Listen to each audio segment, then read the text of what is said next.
I'm Junk by Laura, and today we're going to talk a little bit about a technique called dry brushing.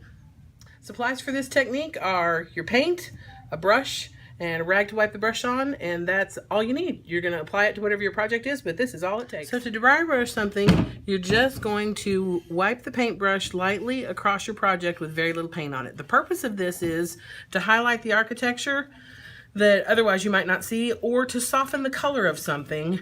So I pulled it out of my paint, I rubbed it on the side, but I'm brushing a whole lot of this off on the rag so that I have very, very little amount of paint on my brush when I start.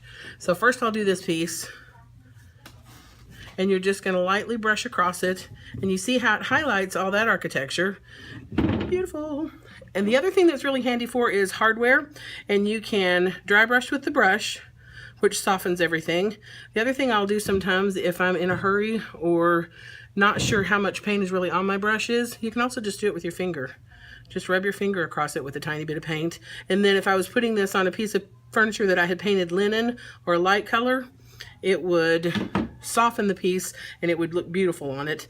That's all there is to dry brushing. So we thought we'd show you one more project, because a lot of you either have or can find at a thrift store beautiful carved frames that are gold, and gold is not as popular right now as some other colors. So we got two options here. I painted half of this with our slate.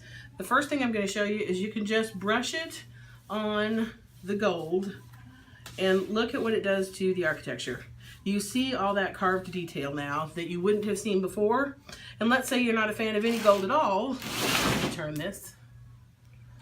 And if you're not a fan of gold at all, then you painted another color. Put this over the paint color you choose. We said slate is what we use here, and we're using linen to dry brush with. And it's fabulous.